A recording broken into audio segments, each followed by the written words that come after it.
पुण्यात भाजपच्या उमेदवार पूजा मोरे यांनी उमेदवारी अर्ज मागे घेतलाय। स्थानिक पदाधिकाऱ्यांच्या विरोधानंतर त्यांना उमेदवारी अर्ज मागे घ्यावा लागलाय। उमेदवारी अर्ज मागे घेताना पूजा मोरेंना अश्रू अनावर झालेले।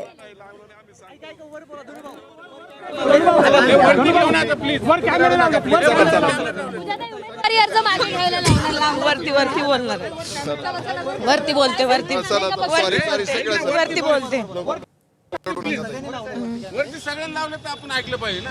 चल आणि सगळ्यांना धन्यवाद तुमच्यामुळे इथून जाम आहे। थँक्यू सगळ्यांना। तुझ्या तर असं काय झालं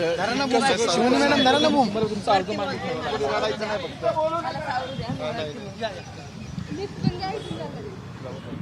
स्टँड आणतो हे सोडा स्टँड नका आणू आता तुम्ही असंच जावर माझी बॅग आणायला लागणार ती छोटी। तर पूजा मोरे यांनी आपला उमेदवारी अर्ज मागे घेतलाय आणि उमेदवारी अर्ज मागे घेतल्यानंतर त्यांना अश्रू अनावर झालेत। स्थानिक पदाधिकाऱ्यांनी त्यांच्या उमेदवारीला विरोध केलेला होता आणि या विरोधानंतर आता पूजा मोरे यांनी आपला उमेदवारी अर्ज मागे घेतलाय। भाजपच्या उमेदवार होत्या पूजा मोरे, पण आता त्यांना उमेदवारी अर्ज मागे घेण्याची नामुष्की त्यांच्यावरती ओढवलेली आहे।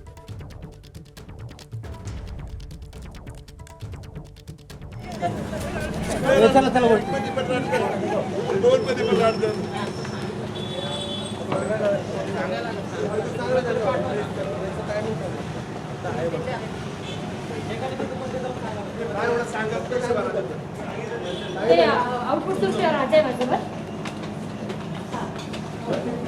काय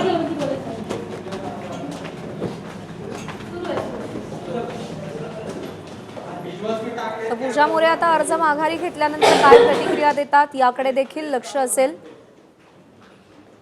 स्थानिक पदाधिकाऱ्यांच्या विरोधानंतर त्यांना उमेदवारी अर्ज मागे घ्यावा लागला।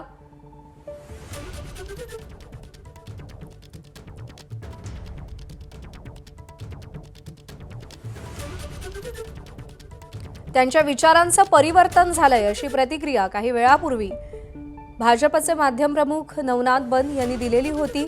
पण स्थानिक पदाधिकाऱ्यांचा पूजा मोरे यांच्या उमेदवारीला प्रचंड विरोध होता। सोशल मीडियावर देखील पूजा मोरे यांच्या उमेदवारीवरून अनेक चर्चा रंगलेल्या होत्या आणि अखेर आता पूजा मोरे यांना आपली उमेदवारी मागे घ्यावी लागलेली आणि त्यानंतर त्यांना प्रचंड अश्रू अनावर झालेत। अक्षरशः रडत रडत त्यांनी आपला उमेदवारी अर्ज मागे घेतला आणि त्यानंतर आता ते माध्यमांना काय प्रतिक्रिया देतात याकडे सगळ्यांचं लक्ष असेल।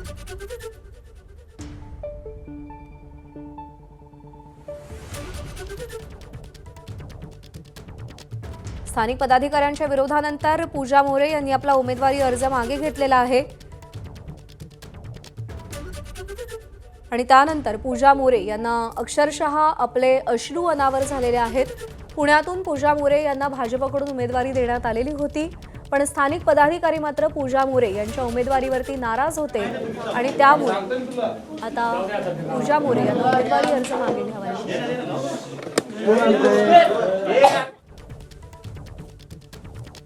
पूजा मोरे यांच्या उमेदवारीवरून अनेक चर्चा रंगलेल्या होत्या। सोशल मीडियावर देखील या सगळ्याची प्रचंड चर्चा झालेली होती आणि अखेर स्थानिक पदाधिकाऱ्यांच्या कडव्या विरोधासमोर पूजा मोरे यांनी एबीपी माझा, उघडा डोळे बघा नीट।